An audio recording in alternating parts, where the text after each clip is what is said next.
Hello, and welcome to everyone joining us from New York City and from around the world for today's webinar.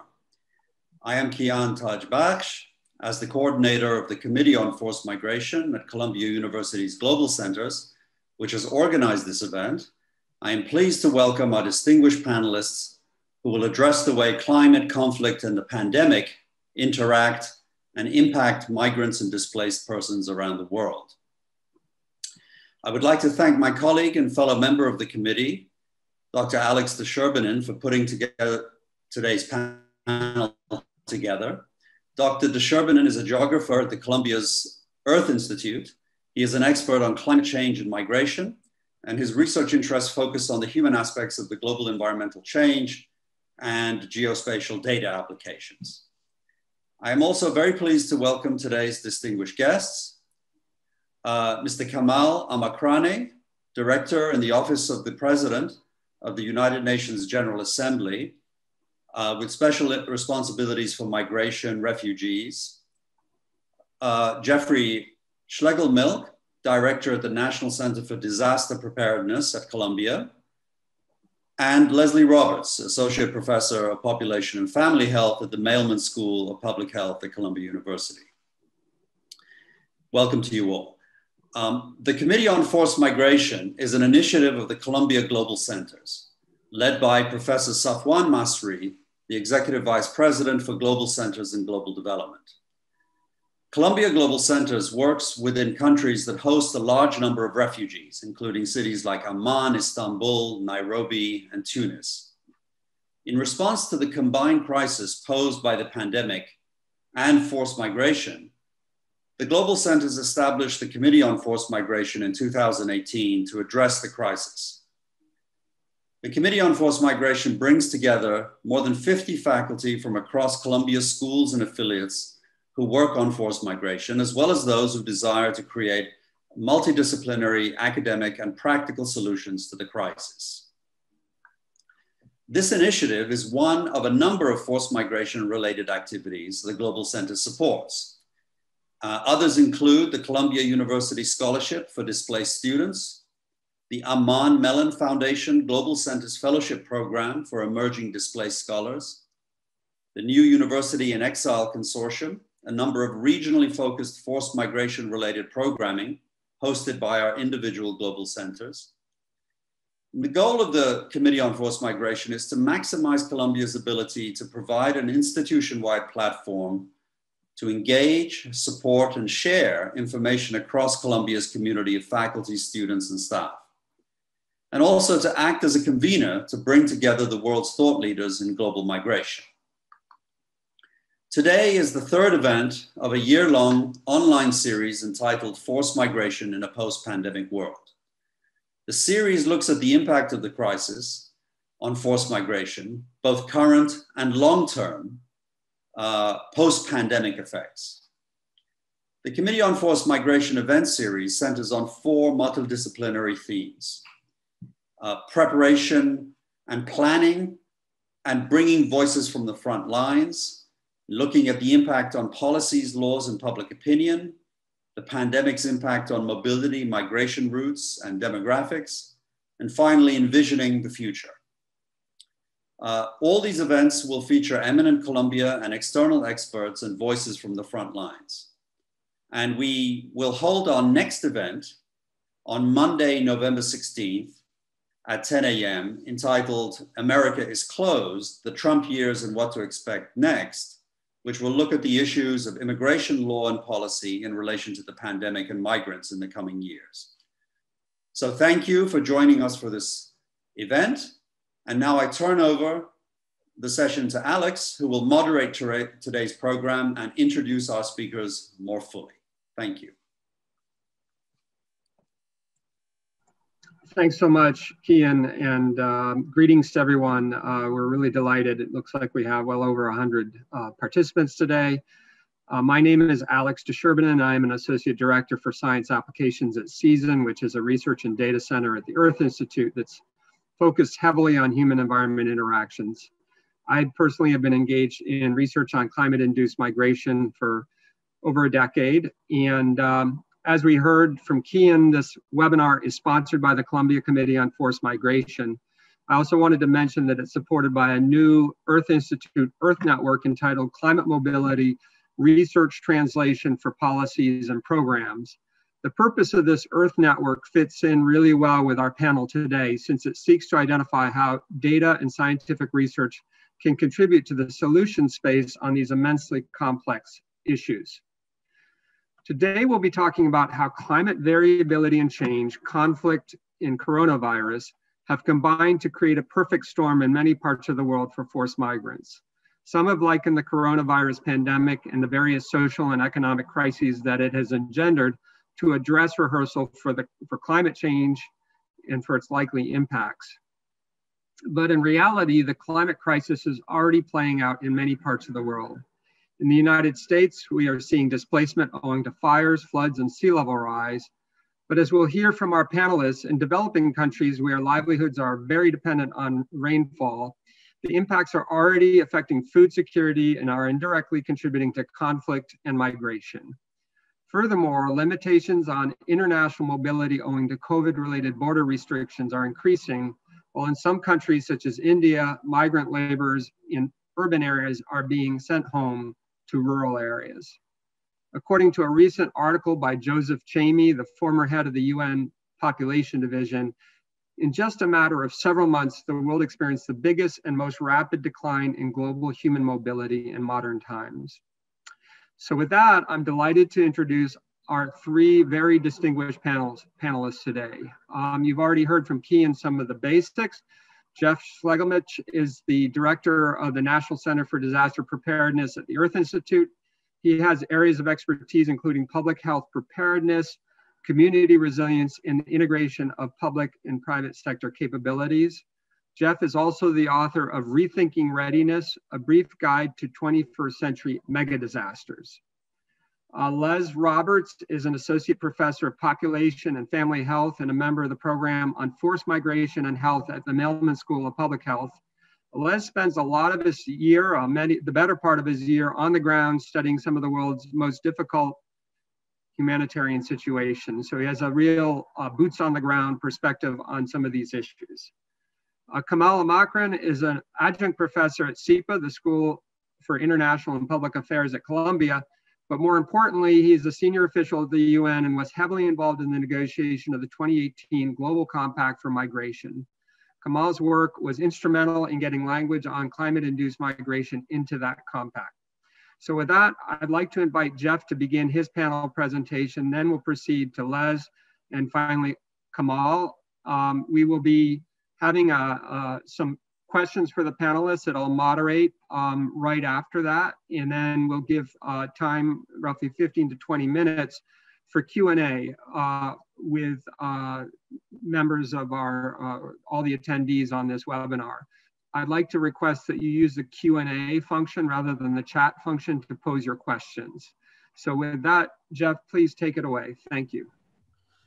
Wonderful. Thank you so much, Alex. Thank you to the Global Centers for putting on and being so supportive. I will say too, over the last few years, I've really gotten to work closely with a number of the global centers in Beijing and Amman and in Istanbul. We've crossed paths with the one in Chile, and it's been such an incredible resource, both as a member of the Columbia community to do work in a global environment, and also as a resource to the broader global community. And if I didn't mention the Global Center, as soon as the pandemic's over, we're coming for you. I can't wait to meet you and work with y'all. Okay, so the National Center for Disaster Preparedness. It's interesting being part of this panel. We've been primarily domestically focused within the US, but not exclusively. So, all disasters have a lot to learn from, both in terms of their global connectedness, but also in terms of, what lessons do we have that are exportable, and what lessons are being learned out there in the field that we need to learn from. And so, we've had some projects. We recently wrapped up a pilot project of looking at the use of mobile technologies as a mechanism for getting information to parents and caregivers of Syrian refugees, in particular, mitigating the impacts of toxic stress of children through partnerships in Jordan. We've done a lot of work along the southern border in the US with that very complex humanitarian crisis, and in a few other contexts as well, really sort of looking at how can we maybe reverse engineer, if we know how important community resilience is, how can we actually genuinely engage communities rather than, impose pre-baked notions onto them, and maybe more appropriately serve in a support role rather than a management role. So anyway, I could go on for hours with that. Let me talk a little bit about COVID-19 and what it teaches us, but also what those impacts may mean going into the 21st century. Let me start out domestically. So within the US, we don't call them refugees. We'll call them survivors of disasters. We'll call them by a number of different things. But essentially, after major disasters, we have people who are displaced. We have people who don't have homes to go to. They're disproportionately communities of color. They're disproportionately communities of lower economic status. And really just sort of this, sort of pattern you see throughout civil society across the globe, where those who are more vulnerable are more vulnerable. So when we look at this COVID-19 and the normal sort of process of evacuations for disasters and what to do when disasters hit, there's less evacuations. We need more space in shelters, these kinds of congregate living facilities for temporary management of these populations. So that means we need more space. If we need more space, we need more shelters. If we need more shelters, we need more transport. And if we need more of these things, we need more staff. All of this is being done in a context of less volunteers available, less support coming from other places as they're reducing travel to protect their own workforce, and a decrease in donations and in giving generally. So again, there's this unevenness that we see across things, and it's amplifying the challenges that already exist while also layering on those with COVID-19. When we look out at other sort of broader issues, we look at things like food security. Particularly in wealthier countries, the purchasing power of families. Let me back up for a minute. We're not seeing the problem is that there's not enough food. We're not seeing failed crops. We're not seeing failed harvests. We're seeing some pressures in some centralized production facilities like meat processing that can disrupt specific products or specific groupings of products. We're seeing certain agricultural economies that are maybe rely on a lot of migrant labor having trouble figuring out how to manage that in COVID-19. But as a whole, it's not lack of food that's contributing to food security. It's at the individual level, in some contexts like here in the US, being out of work, not being able to buy food, relying on a lot of schools have had to keep providing free lunches, even though the schools themselves had closed or gone to remote work. And there's a lot of pressure on food banks and food distribution. And then globally, seeing an incredible fragility in humanitarian food supply with the potential for famine. Again, not because there isn't enough food, but because the distribution networks have been so severely disrupted. We've seen net exporters of grains in response to internal hoarding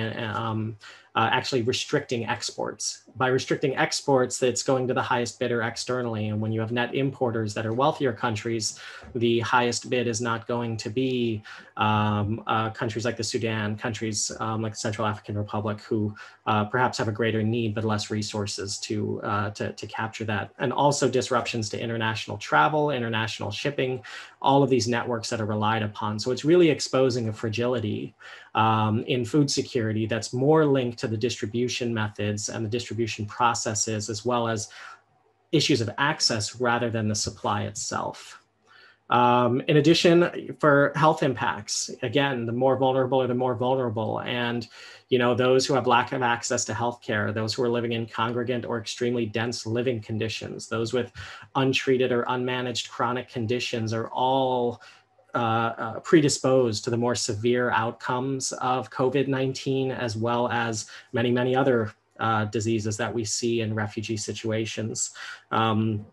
In addition to that, just the ongoing traumatization and re-traumatization. We're seeing a lot with, folks who have been granted asylum, being kept in quarantine in border areas for extended periods of time, re-traumatizing sort of how these policies have been misused in the past. Take that over into another theme, which is that, this pandemic is being used as top cover for other agendas. There's an anti-immigration agenda. There's there's a lot of agendas that have very little to do with COVID-19, that COVID-19 is being used as a justification for. Again, no surprise, this is a theme we see all the time. I'd probably be more surprised if we weren't seeing it, but again, the impacts are quite profound. In the US, we have, as I mentioned, we had done some work that was quite controversial along the southern border, where there were children dying in custody because their healthcare needs were not being met. And the question was, so what do we, if you have an opportunity to provide guidance to those officers on how to recognize illness, it became very, very controversial. And the goal was to keep kids safe. But at the same time, are you tacitly endorsing an inhumane process, the kinds of ethical conundrums, right, that folks face all the time working in this space? I think that brings up really, the bigger picture of what COVID-19 is exposing when we're looking at broader 21st century disasters. There's both a very profound and immediate humanitarian need in terms of the conditions that are driving state instability, that are driving the increased burden on refugees and the various effects of this pandemic. But even broader than that, we're seeing more disasters than we've ever seen before of a broader scale. We're seeing more refugees, we're seeing more displacement than we've seen before. We're starting to see increasing evidence of climate change and the climate crisis being part of the factors of state destabilization. There was some analysis that came out of the Earth Institute looking at climate change as a potential contributor for the Syrian civil war. Not the primary cause, I'm not trying to say, that climate change causes everything, but it is a factor, and it can be a tipping point, and is increasingly so as we look at models of parts of the world that will be virtually unlivable to those who don't have air conditioning. This issue of the volume of refugees, the mechanisms that we have for managing it that have been built over the last 100+ years may not be sustainable in the face of 21st century forced migration. And so I think with COVID-19, there's also an opportunity to better understand the limits of these current paradigms. There are some tough questions and some hard choices that need to be made. And they need to be made by the humanitarian community as well as by nation states and corporations and all of the actors involved with this. Our current value system, is it sustainable? The current assumptions that we have of the role of the humanitarian industry, and I use that term intentionally, industry, are the incentives of that industry congruent with the changes that will need to be made in recognition of a growing burden of refugees? Maybe that's not the best way to put it, but of a growing number of refugees who are going to need accommodation in any humane setting. And how do we manage that? What is the accountability of nation states that catalyze this? Both those that are creating the conditions for forced migration directly and those indirectly accountable, sort of, in this global environment, in a colonial, post-colonial setting, whatever you want to call it. And what is the capacity to keep this response up? What is the capacity to keep the current level of support and the volume of that to match the incoming threshold? I don't say this to try to endorse some, far-right notion of we can't do it anymore, it's too expensive, or any BS like that. These are hard numbers that are coming in that we're not ready to deal with. And they're going to require hard choices and reimagining the way that we're looking at these issues. COVID-19 is just the beginning of the challenges that we face. With that being said, let me end my comments on a positive note. People ask me all the time, do you get depressed working in disasters? And actually, I get energized by it. I get energized being on panels like this and with audiences like yourselves and with the Global Center and working with communities, because I get to see firsthand that the world is not the Washington, D.C. Beltway. It's not the punditry of the election cycle. The reality is communities rolling up their sleeves and figuring out how they're going to keep kids educated.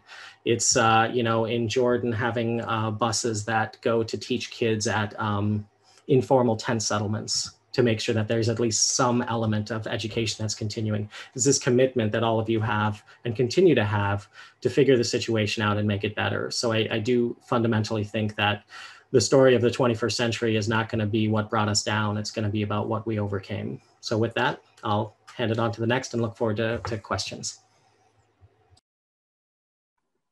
Thank you so much, Jeff, for those insightful comments. I'm going to hand it over to Les, who I believe has a presentation. So go ahead and load that up, Les.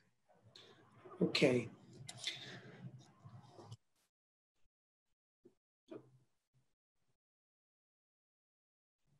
Hi, everyone. I'm actually going to do maybe the opposite of Jeff. I'm going to give one very small example of the interaction between conflict, climate, and COVID.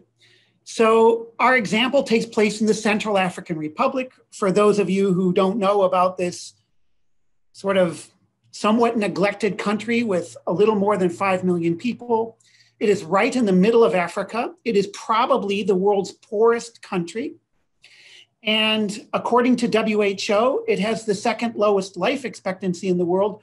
But actually that data does not cover the 70% of the countryside that the government has not controlled for the last decade, which contains about 40% of the population. They had a quite vicious war about 7 years ago that crudely was sort of a Christian-Muslim split, but it's much, much more complicated on the ground. There are 3 major rebel groups, and the project that I've been involved in is in one prefecture in the northwestern corner of the Central African Republic.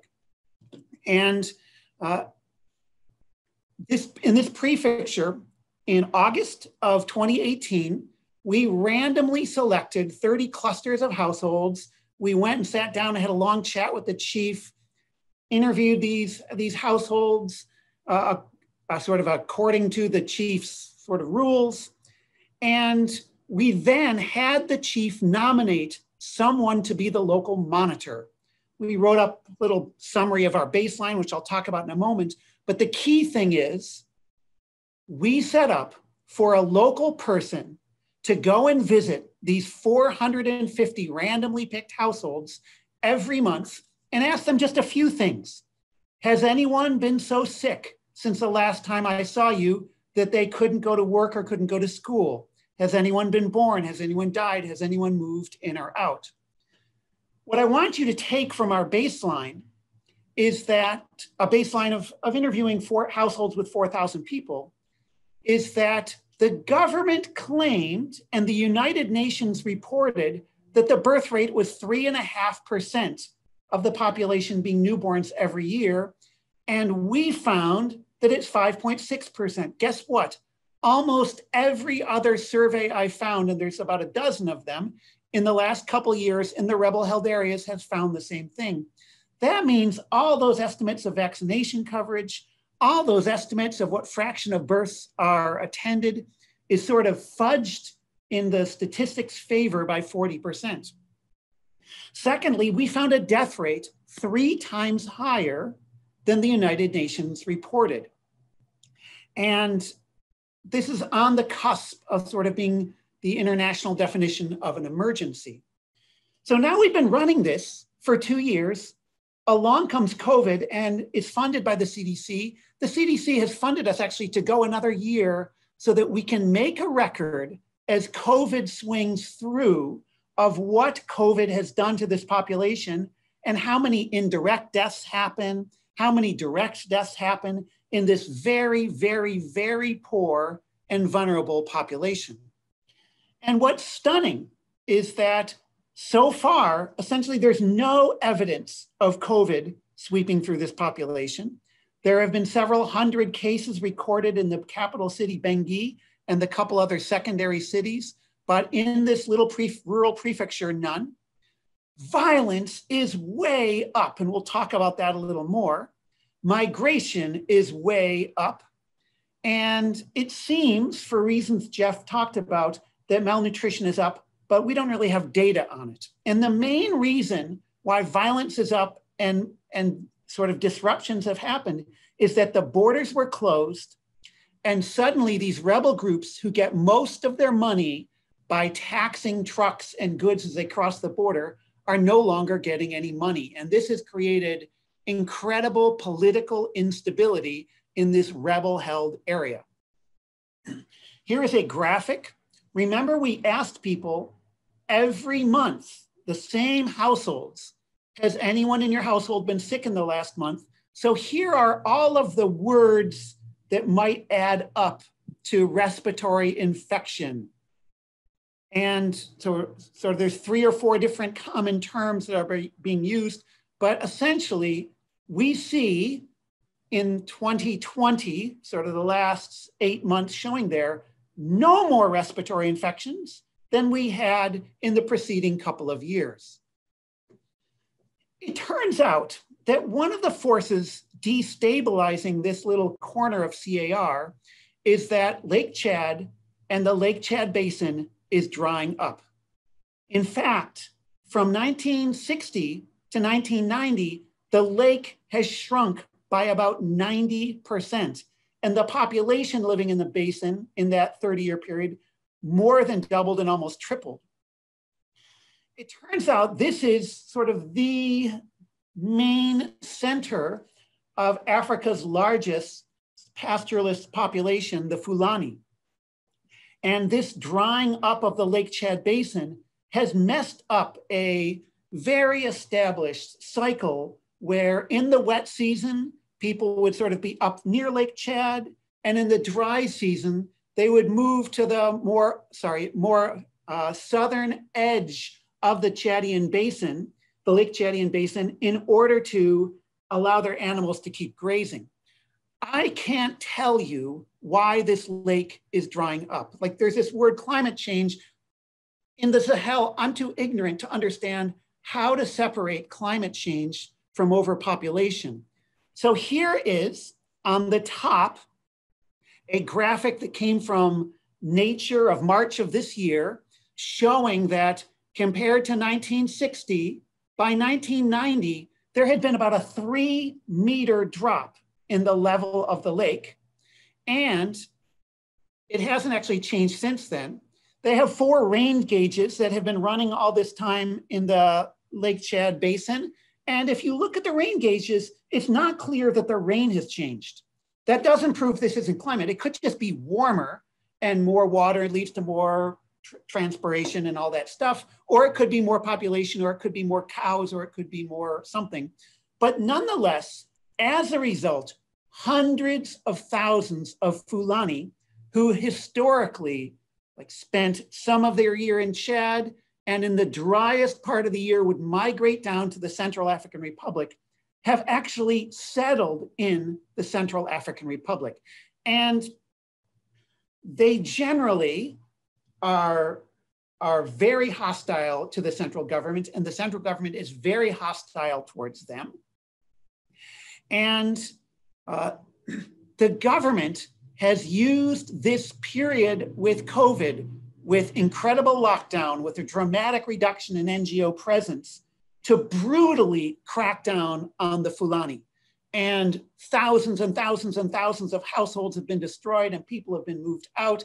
And in Owing Prefecture, where we work, the main sort of increase in violence, the main migration and disruption is government forces who haven't been there the whole time we've been there, attacking what has been for years sort of stable Fulani areas in an attempt, when COVID is distracting, either to drive them out of the country or to at least destabilize them and make it so that the government can win the election that's coming up in the months ahead. I don't know how to separate out those things. It's all speculation by my local partners as we talk about this. But nonetheless, COVID has accompanied a massive increase in violence. And it, as Jeff hinted at, it has a certain element of taking advantage of COVID for other reasons. So I'm going to leave you here, but this picture sort of in my heart drives home just how incredibly poor these people are. Here's a child, they were born with a hernia, but they never had that $80 it would take, $60 it would take to surgically repair it. And here this 6-year-old child now can't run around. They're sort of completely limited in what they can do. for lack of medical care. And I see this sort of thing every time I go out with my interviewers. People don't have 50 cents to pay for antibiotics, so their child dies of pneumonia. And this incredibly vulnerable population has had so much violence, and yet no COVID is detectable yet. Thanks for that. Thank you so much, Les. So we're gonna pass the microphone to Kamal. Kamal, please take it away. Thank you, Alex. First, I would like to thank Alex and colleagues at Columbia University for inviting me to take part in this conversation. I look forward to your question and to add in to the very, very important inputs already put forward by Les and Jeff. I would like to start with the following. What does climate conflict and the corona have in common? These are, if we can call them crises or challenges that are of global nature or of regional nature. What do I mean? No nation alone will be able to address them on its own. And as such, it's only by coming together, it's only by engaging together that we could address the climate crisis, we could address conflicts that are today of regional nature, and we could address coronavirus that is pretty much a global pandemic. What do we see? Instead of finding a world close to 75 years after the end of the Second World War that comes together, that has honed to some extent its mechanisms of cooperation, its mechanisms of consensus and approach, we are finding ourselves in pretty much an unraveling situation. So my first point, or my first takeout is, let's be clear, this is not a crisis that is primarily one of climate. There is not a crisis of prevention. This is not a crisis of health nature. This is a crisis of cooperation. It was quite sad to see the Europeans, which have built a very, if I can call it, constructive and pronounced union, fighting each other and closing borders as soon as the coronavirus hit them. So let's be clear. It's not an issue of numbers. Why? Because 2 million people move into Europe, it's a 500 million entity. How many how much is the percentage? Very tiny. It's a group that produces close to $20 trillion. The US, an economy of $21 trillion. What 100,000 of people at the border, could change? But the tools are not there, the mechanisms are outdated, and efforts are pretty much pressed forward in order to undermine that collective engagement. So that's my first point. Second is these three crises, as they have evolved and came together, of course, affect primarily people. We can talk about the planet, we can talk about economy, we can talk about other aspects, but people. And as was mentioned by Jeff and Leslie, what is very regrettable is in many ways, they exasperate or amplify the essence of vulnerability of these people. So instead, and this is regrettable, instead of looking at ways on and in the mid and the long term on how do we address vulnerabilities. Conflict has its own vulnerabilities that get exasperated by the climate crisis, that are further exasperated by a health and pandemic crisis. Most of our policies, regrettably today, have or are still pale in putting people at the heart of the response and the engagement. We are looking, the whole conversation around the coronavirus is the vaccine, when, how many, and who will have access to it. We have forgotten about people. When we talk about the climate crisis, it's about how we're going to green the economy, how we're going to address fossil fuel, how we're going to bring down the CO2, and we forgot about people. And the same thing when it comes to conflict. You put at the heart of it, who is going to win, who is going to lose, how to address the spoilers, but we forget people. So to some extent, one, we have a crisis of cooperation. One, we have a crisis of compassion. And we have forgotten about people, which pretty much are at the essence of these vulnerabilities. Now, point three is that building on these two, what we have seen and what Jeff has already outlined is pretty much a déjà vu post 9/11, which means we are now, as counterterrorism was instrumentalized to undermine human rights, to undermine mobility post 9/11, we are seeing now coronavirus being used as an additional instrument in order to stigmatize a population that is already vulnerable, that is further vulnerable, and second, it's also instrumentalized to press forward a security agenda with the view of, and here is my fourth point, divide and reject. Pretty much what we are seeing is how the coronavirus is being used by a set of government entities, groups, and others with the view of emphasizing or furthering the vulnerabilities by rejecting such groups or vulnerable communities based on the crisis that we are facing with the pandemic.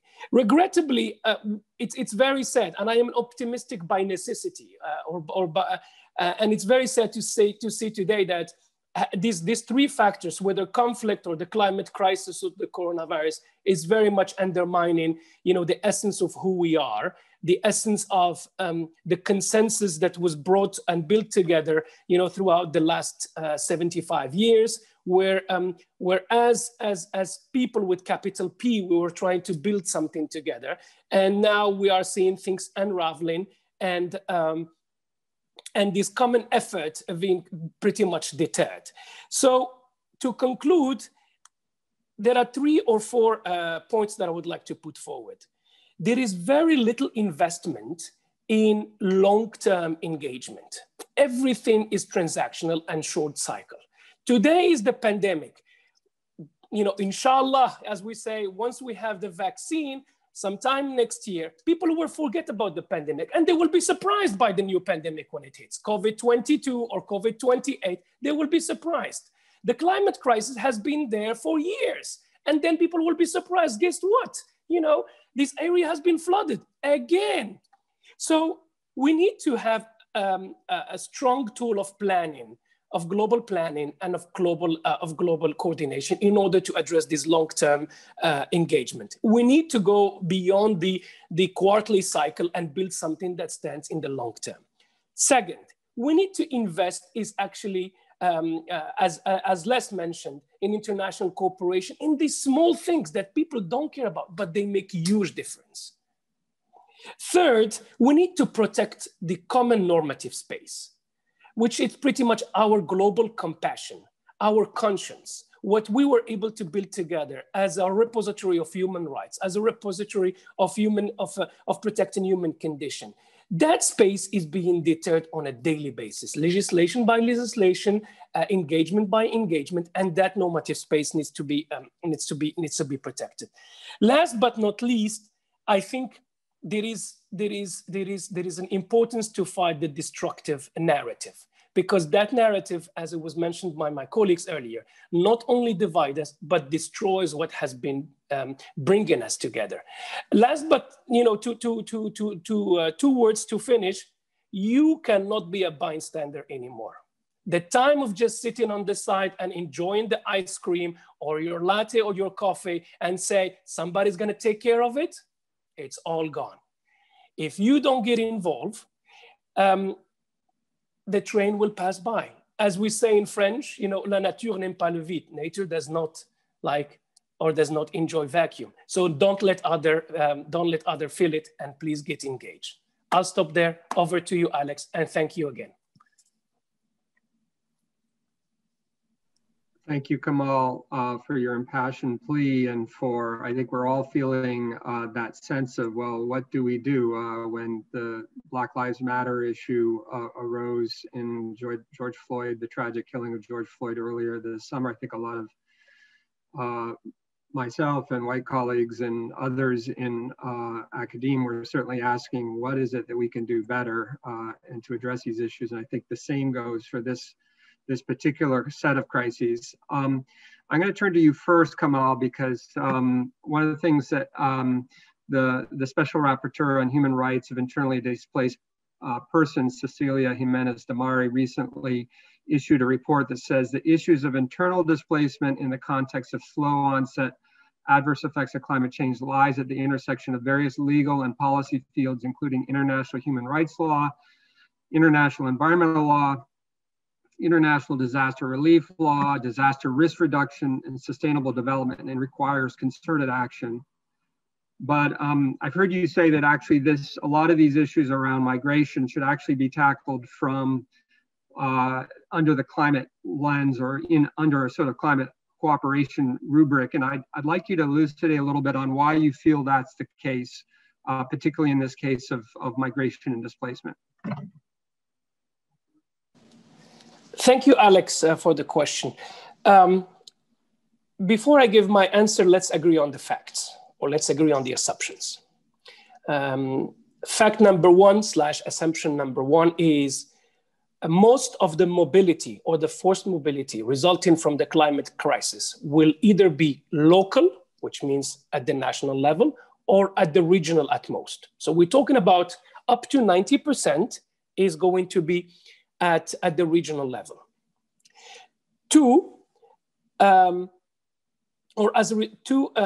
Fact number two is that this displacement is compounded by many other factors. So it's amplified by the climate crisis, but as its source, it's either an economic need, or a governance delinquency, if I can put it, or to some extent, a sense of lack of protection.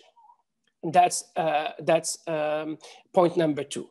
Point number three is that since the fall of the Berlin Wall, we have seen attempts at the regional level, whether in Africa, in Central America, but also to some extent in Asia, of that commitment to integration. And I think this was primarily informed by the successes of the European Union as a response to the Second World War, coming together and creating beyond a community of political consensus, one of economic purpose, and the second one of human objective. So out of these three, if we know that 90% of the people are going to move locally or regionally, if we know that this is not only about climate, but it's amplified by climate, and three, that there is an essence between these countries where people are likely to move, at least that commitment to further a common political agenda. The response then is one of political integration and one of policy integration, rather than one of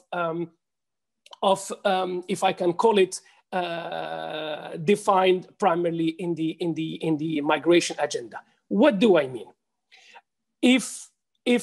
And I will take the example of West Africa, where you have both the Sahel and you have the Western Africa. We know already that the ECOWAS, there is a freedom of mobility within ECOWAS. People don't, I think, I don't have the numbers, but I've seen very, very few people moving around with the passport. I served as a peacekeeper in West Africa. I was chief of staff of a peacekeeping operation Ivory Coast. I led the response to Ebola in 2014 and 15. And what I've noticed that people have been moving around for thousands of years. The problem is the policies were built at the national level. not at the local level and not at the regional level. And they did not put people at the heart of these policies. So if we are to focus on migration, which is cross-border, we're already creating two groups, those who are in and those who are going to come in. While the political agenda is to create one common group, one common entity with common objectives. Second, and I'm sorry to put it in these terms, the migration agenda is pretty much led today by the global north, which is defined around borders. And they're trying to expose that sense of borders into regions where there is these borders are creations of a post-colonial era, as Jeff mentioned. So because of the whole dimension or the whole narrative around migration and how migration has been used and instrumentalized, particularly in the global north, to divide and to reject, it is my strong belief that as we build that common narrative towards fighting the climate action, to the climate crisis, that the issue of mobility as a result of the climate crisis, particularly at the local and the regional level, should be one anchored in the climate response.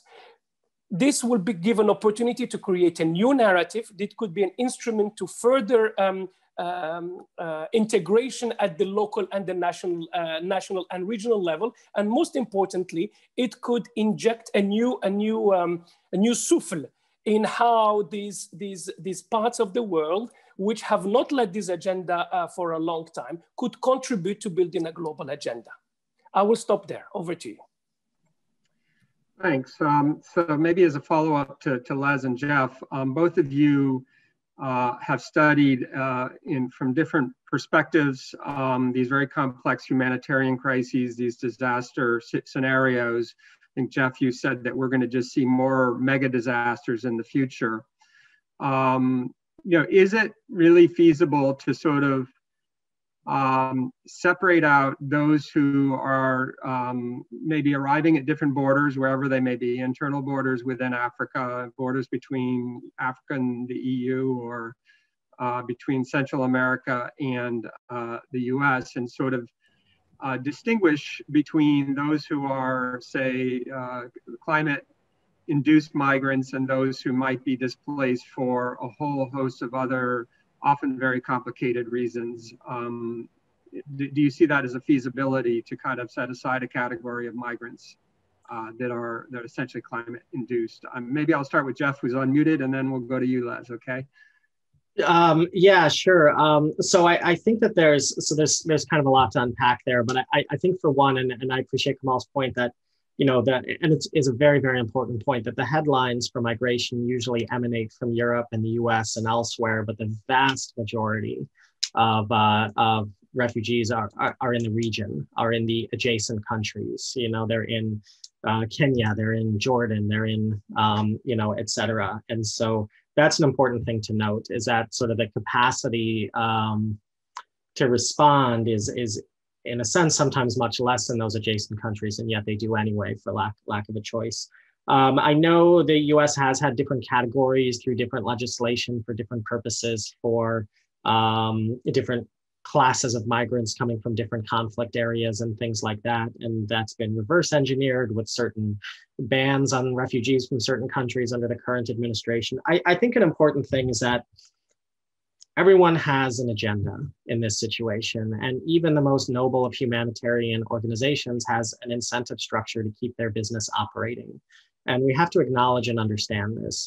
Migration primarily has been driven by economic growth. In a lot of particularly Western democracies, it's a humanitarian cover, but an economic development book. Countries like Sweden, when they had a shortage of domestic workforce, opened the doors to immigration and said, hey, we're open, we're humanitarian, this is great, it's good for the world. When their unemployment started to rise, there was a big backlash against the immigrant community. They're taking our jobs, they're taking our, and so I think when we get down to it, I do agree that there's a crisis of compassion, but I also think that compassion is not the reason why countries let refugees in when they don't have to. It's for other agendas. And we need to reconcile that with the true needs of the 21st century. And I couldn't agree more, Kamal, with your points on how the mechanisms we have, so the kinds of things we were seeing at the southern border in the US, where you have a busload of migrants with one federal law enforcement officer who's probably making less money and has training no better than the small town in the rural area that they're operating within. And yet they're supposed to be able to manage, a busload full of people in complex medical conditions, various, be able to tell the difference between narco traffickers and the majority of folks who are just looking for a better life. So we need to fundamentally rewire these institutions. So I think I've artfully dodged your actual question, Alex, but I think what I'm actually trying to get at too is really just to come back and almost really just kind of rethink that the needs of the 21st century, that the best we can do. COVID is an early example of the kinds of pressures that we're going to see. And if we don't reconcile it now, we're going to be forced to reconcile it down the road. And if it's reconciled based on buying power and national security interests, we're going to see amplification of the same inequalities and the same injustices that we've seen. But there is an opportunity to rethink that, reevaluate that, look at new networks, look at cascading impacts of the climate crisis, and potentially rewire some of those incentive structures. So Jeff, can I add a couple thoughts? Yeah, please. I'm sure I left many out. Yeah, so I agree with everything Jeff just said, but I'd like to go a couple steps beyond. In that when a child is born in the Central African Republic or Northern Mali or Burkina Faso, the chances, the income that they can expect to earn will be like 1/40th of a Northern European country. The chances their child will die before the age of 5 are 30 or 40 times that of the Northern European countries. So I guess I see the driving force of all these things we're upset about as fundamentally being inequity. And here we are in the United States.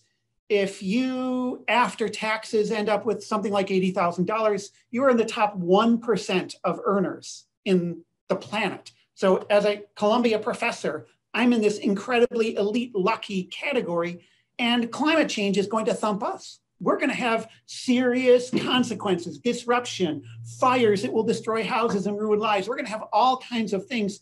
So in my mind, the frontier, as I think Jeff was hinting at, is dealing with the inequity in these incredibly poor populations, because as my Central African Republic example highlights, I think the vulnerabilities are proportional to your poverty, and the more functional your government, the less corruption in your presence, and the sort of less poverty, the less likely the disruption is to cause deaths, and instead it will just cause the disruption we're seeing in this country, which hopefully can be mitigated more.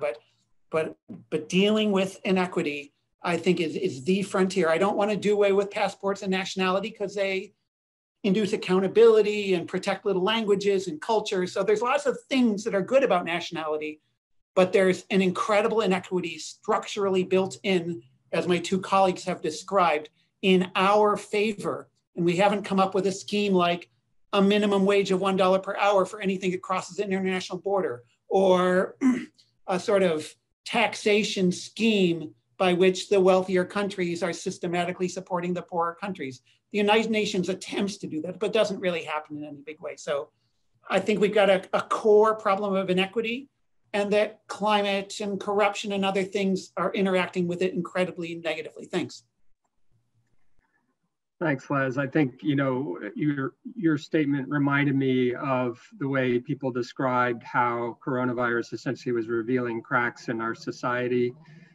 Some have also said that climate change impacts are going to similarly reveal cracks in our society, and that we're going to need to address these, although these are root cause issues. So it's all, sometimes a lot easier to say climate's the villain, and this is whereas it's just revealing things that are already injustices that are in our society already. So With that, I'm gonna ask one last question, and then I'm gonna go over to questions from the audience. So keep sending those in if you are in our audience and wanna pose a question. But the question I have is, I guess, maybe two-part. One is for Kamal, is this crisis of multilateralism and what your perspective is as a UN official on leave. I understand you're on a sabbatical for a couple of years, but you still are very much in touch with your UN colleagues, and how the UN system in itself is dealing with these multiple crises and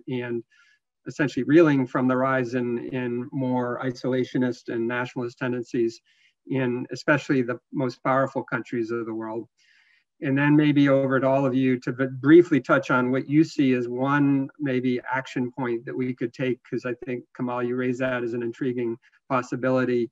You know, what can we do other than cast a vote in November? So over to you, Kamal, first, and then for all of you to just briefly respond to that. Thank you very much, Alex. I am honestly impressed by the power of mobilization of people. And I'm not talking about the US and the Black Lives Matter movement, but I will speak about small movement in Mali, when the government of Mali signed with the French government an agreement to ensure the return of undocumented migrants, Malian undocumented migrants in France. There were demonstrations of thousands of people in the street and said, no way. And guess what? The government had to issue a statement to literally say, we never signed anything. We are not going to sign anything. We are not in the business of signing this kind of agreements. And it just tells you the power of mobilization of people. And on a small issue, the same thing will happen in Morocco. The same thing will happen in Egypt. And what I emphasize here is just when people come together and they are organized, they are focused, they are able to nudge policies and to nudge the politics. Regrettably, this could be limited in time. This could be specific on one issue, but it's these precedents that actually press and push the politicians in order to be more tuned to the communities, more tuned to their constituencies. And I'm here talking about countries where governance or good governance, it's a work in progress. I'm not talking about advanced economies or advanced democracies where the electorate has a powerful tool in order to force or to press for specific policies. The second point is on integration.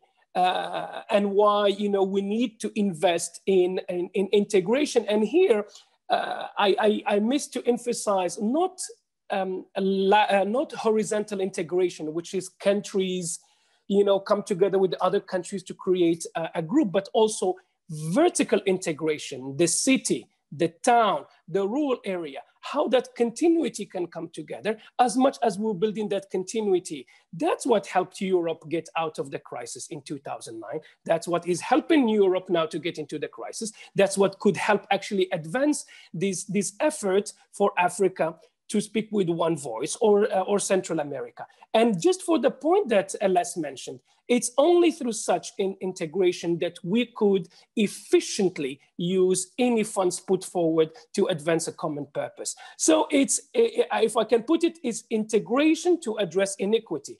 It's integration to use proper funding.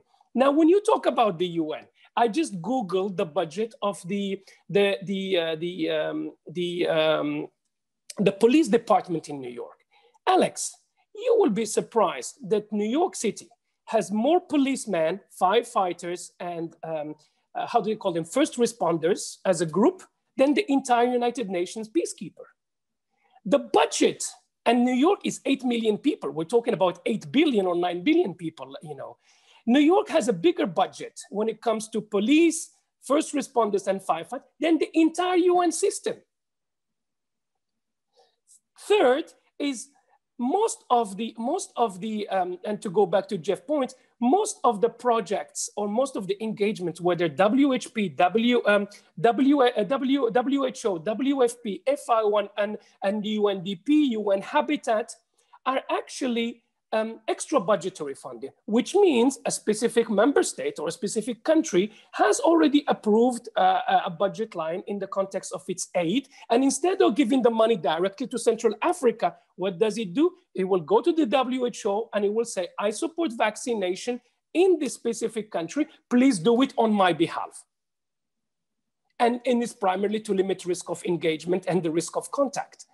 But at the end, it just emphasizes that there is a choose and pick, just to go back to Jeff's point, between countries, between communities. And in some countries, they will say, you do it, but only in this community. We are seeing it today in Venezuela, where some countries will say, just this specific community or just that other community, which takes me to the last point that Les mentioned. This is now beyond nationality. It's at the essence of identity. Who is Christian, who is Muslim, who is Shia, who is Sunni, who is tall, who is short, who smokes, who doesn't. It's just very sad. The essence of what we're trying to build as one humanity is being destroyed along aspects to define new identities. That's where the challenge is. I'll stop there. Over to you. So Les and Jeff, just to the question of individual action, and then we'll turn to some of the questions coming in from the audience.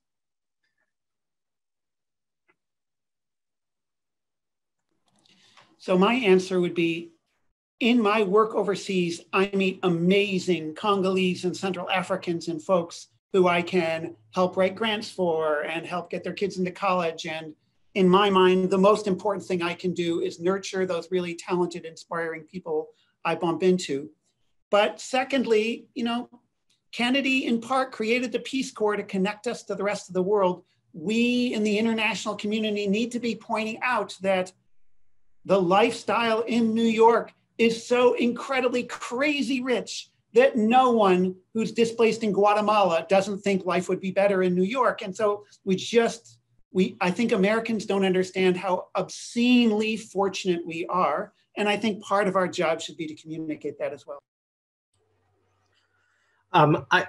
There's some work we've done domestically. There's a theory in disaster management put forth in the 70s on emergent organizational behavior and disaster response. And there are kind of these 4 quadrants, right? And there's organizations that respond normally, your emergency management, your Red Cross and Red Crescent, things like that. There are those that sort of expand their organized response, like hospitals, they maybe have an emergency department that then expand further in a disaster, but it's part of sort of their structure, how they do things. And then in these tiers 3 and 4, you have these more emergent behaviors. These are your churches who suddenly get involved with distribution of supplies and resources afterwards. These are the bakeries that start, with the clothing drive for folks who have been displaced. So your type 1 and 2s are well positioned to harvest most of the resources that come in. They're on the government contract vehicles. They have dark sites ready to open up for bringing in donations, but they also come with a lot of bureaucracy and rules. So the larger the organization or the more government in nature, the more risk averse it comes to color outside the lines. If there's a need in a community that pick any NGO, pick any government agency is outside of the rules of operation, it becomes very difficult to work in that environment because you start to have reputational risk, which is a risk to fundraising, which is a risk to kind of the lifeblood of the ongoing of that NGO.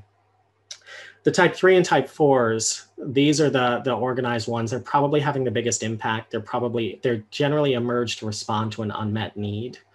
When we talk about individual action and what can you do, I say look for these type 3 and type 4s.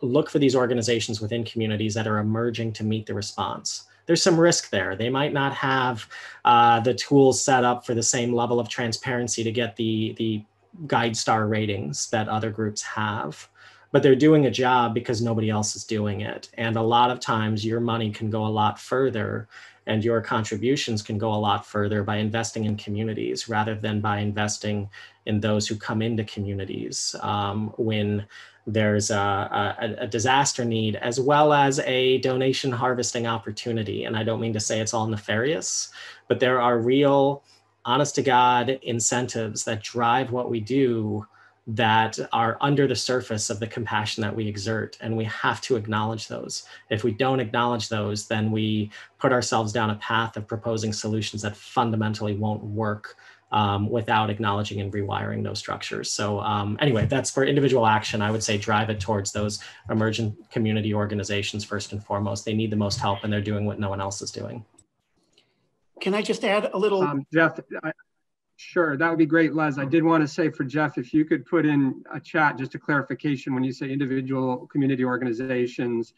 Often if we're looking at a crisis, say on the Gulf Coast or something like that, we as people in New York or say Central Africa Republic, let alone the Gulf Coast, don't know who are these individual like community-based organizations and how best to get resources. I know there's GoFundMe and a lot of other platforms now. If you could just clarify what you mean by getting funds to those.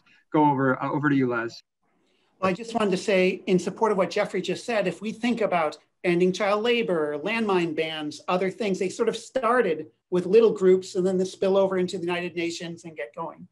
But to build on what he said about big organizations, you know, I think WHO has an impossible task, and they get criticized for what I just described in CAR. They get criticized for not getting data out of China in a timely manner. But 90-something% of what they do is nurturing a country.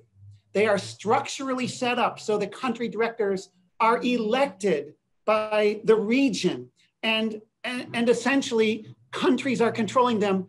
So WHO can't be a policeman. They just can't do it. They can't tell us when a bad crisis is happening. Most of the time in the last decade when a famine has occurred, MSF has told us about it, but WHO can't, because collecting the data would betray the government who's unhappy about that rebel held area. And so in terms of what Jeffrey just said, you know, I want WHO helping countries adapt COVID treatment plans and to train their staff. And you can't have that nurturing organization and a police organization at the same time. And so, as Jeff was saying, we need young, flexible, vibrant policing organizations to sort of complement what we've got. Thank you. And I just want to clarify too, I don't mean to throw shade at the Red Cross or Red Crescent or large NGOs. They obviously do a job that needs to be done, but the mechanisms and the structure have limitations that others need to come in and do as well too. So I just want to be a little careful not to badmouth folks trying to do a good work that's badly needed. So here's a question from our audience. The question is, does anyone there have any real life hands-on experience to help improve future implementation of emergency food services and healthcare in regards to inclusion and diversity? I guess this could be either in places like CAR or in the US. There's a group, there's a number of groups in the US, and again, I'm more disaster oriented, but there's this group, the Institute for Disaster Inclusion, IDIEM, the Institute for Diversity and Inclusion in Emergency Management, IDIEM, and they take a look a lot. There's a lot of data coming out sort of looking at various response structures, various response policies that can actually widen inequalities rather than reduce those inequalities as they're supposedly intended to do, but more importantly, also looking at some of these root causes. And I think that's the thing, whether we're talking about forced migration, whether we're talking about hurricane displacement in any sort of disaster situation, however you want to define it, the table is set through policies that exacerbate inequality, whether it's redlining on who can live where, whether it's work permitting. We saw a lot in Jordan, right, where there were Syrian refugees were initially allowed to work from home until it reached a point where it was really competing with other people who were working from home, the food service, things like that. So they pulled those permits. So there are, whether it intends to or not, these decisions exacerbate inequalities. And IDIEM actually does a good job of giving some frameworks on how to look at that and how to look at why diversity in the approaches is so important to make sure that representation is there and you don't have these implicit biases baked into the conversations. There's a question for Kamal about essentially competition within, well, I assume it's about competition within and between UN agencies. The question is, given your work with the UN and following your comment on the crisis of communication, and the need to remember people and compassion, how would you characterize the quality of communication with within the various UN agencies? So I will take cue from Jeff. I don't want to say anything wrong, but it's seriously a work in progress. I see Les, laughing. Sometimes I'm still putting back my diplomat hat. It's a seriously work in progress, and it's a major shortfall when it comes to international organizations, for the sole reason that they were not built to communicate. They are, to some extent, either a force of convening people. They bring people together to engage, to talk, to achieve some consensus, or they are providing a service, whether as peacekeepers or, when it comes to vaccination, or when it comes to a service provider as best practice training, etc. when it comes to normative space. That's when it comes to communication. The second aspect, or the second point, which is competition, the competition exists. Competition can be good, but if it is fully anchored in bureaucracy, then it becomes really destructive. That's my concern. I value competition. I am a big fan of democracy because it's a competition of ideas. But when democracy is used and abused to further destruction, then of course you start second guessing the means to achieve democracy. And that's where, for example, competition within the UN system, when it's just about to get the overhead, about to get the contract, about to increase the size of the empire, becomes a serious problem. And to be frank and to be plain, I don't want to blame the organization per se. I blame primarily the masters. Because in each of these organizations, there is a board, there are protectors, and there are big funders. And whether you look at it from the essence of it as the Security Council and the P5, the five permanent members, to the UNHCR with the Nordic group, the Germans, the Americans, and the Canadians, to the WHO with another group, the masters, the masters have also responsibility in that. But I don't take from the possibility from the technocrats to do better and to advance synergies as well as complementarities. Particularly on this point, and I would like to build on what Les and Jeff have noted before. The problem of these institutions is they are still grasping with the idea that the states are not at the center of response. The entire multilateral system, and this is, this is something that is structural today. For the state to accept to give up that monopole of coordination, that monopole of force, it's still trying to grapple with it. And as such, the United Nations, which is an intergovernmental entity, intergovernmental organizations are still also grappling with that. What do I mean by here is complementarities with other entities in order to advance response, in order to achieve success. Working with the small entities as well as the large entities, the local ones, the regionals and the internationals, with the view of having a comprehensive response. You see not only competition within the UN, but you will see the big fish trying to undermine the small one because they just want to have all the contracts. And that is very sad. I'll stop there. Over to you. Thanks so much. I think we're going to take maybe pose one last question. And then what I'd like to propose is that if you all don't mind staying on a little bit, there's some specific questions in the Q&A that some of you may be able to type some quick answers to if you just scan those. And if you don't mind doing that, I don't want to leave those who had very pointed questions or specific questions. There are some that are more general and maybe difficult to answer, but I do encourage you to take a quick look. Les, I realize you may be looking at some of the questions as I pose this, but there are a lot of different humanitarian crises in Africa. I think of the Horn, I think of the Lake Chad Basin, I think of smaller humanitarian / conflict related crises in other parts such as the Casamance of Senegal. as someone who's sort of observed this over time, what do you see as being the primary root causes? Are they, is it down to ideologies such as militant Islam? Is it about ethnic cleavages in some of these major hotspots? Competition over resources, or is it all of these factors? And does climate play some role in this as well? And Kamal may have a word or two to say about that. But over to you, Les. I guess I think that these conflicts that you're raising are a little bit like divorces. Like every one is sort of unique, and there's often a financial component, and there's often families don't get along, and like it's very hard to tease them out.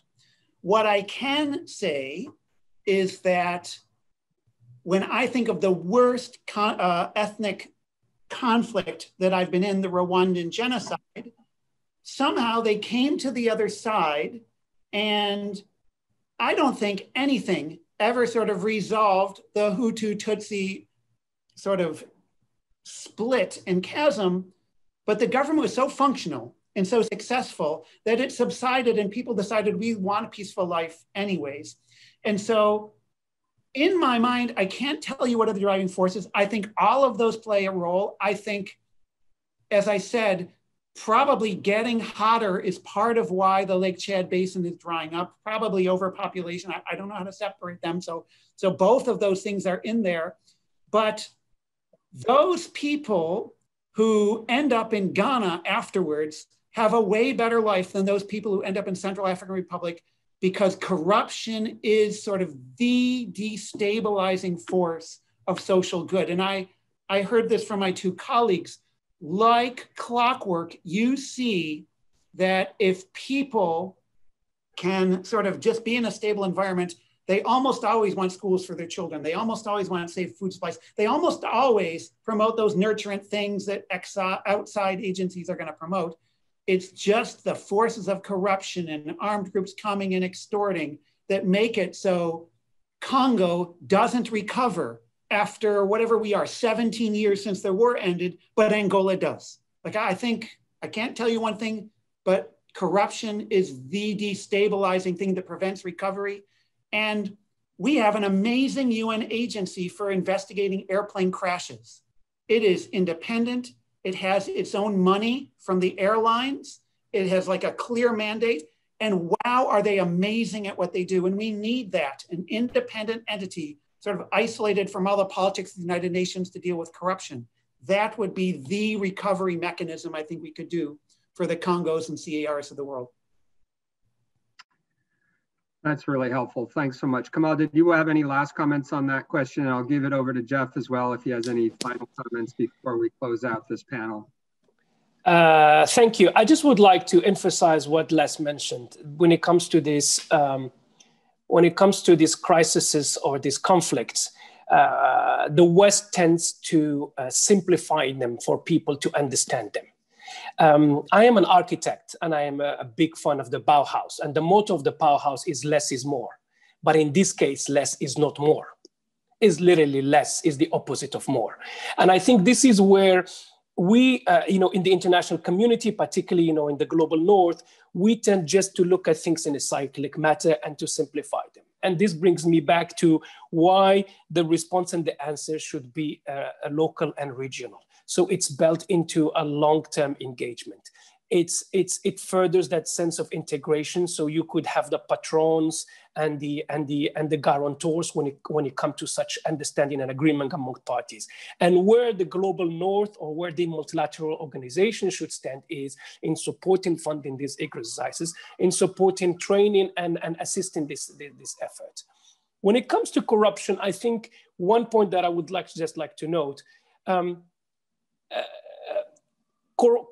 corruption happen, from what I've seen, serving in the field for 2-3 natures. One, because there is a vacuum of authority and of rule of law. Second, there is a market. And third, last but not least, there is a laissez-faire.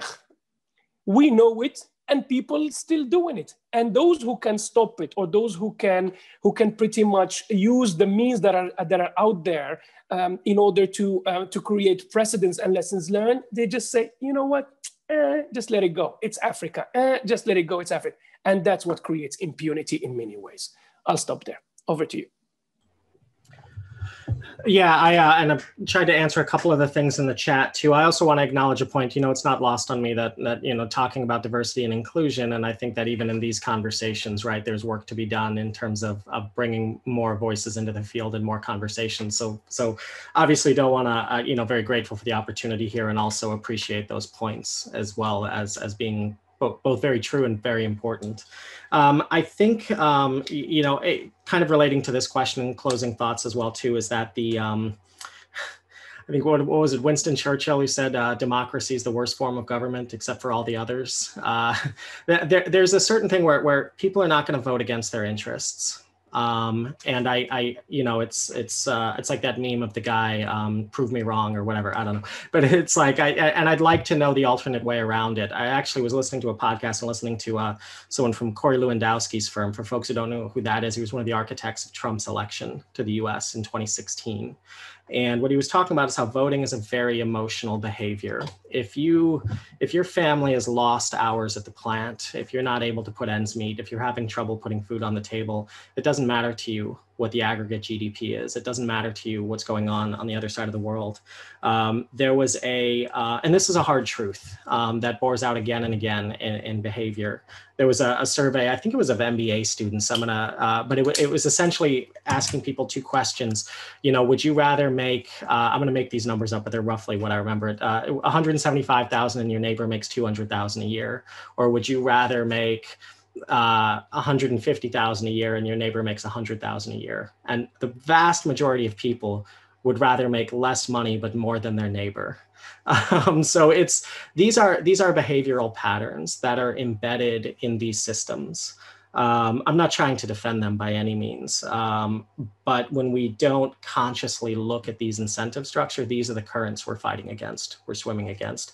And we need to understand that. We need to understand where these are reversible, and if they're not reversible, where does the argument align to be able to get that buy-in? I don't think there's a single solution for this. I think it's going to be a portfolio of solutions.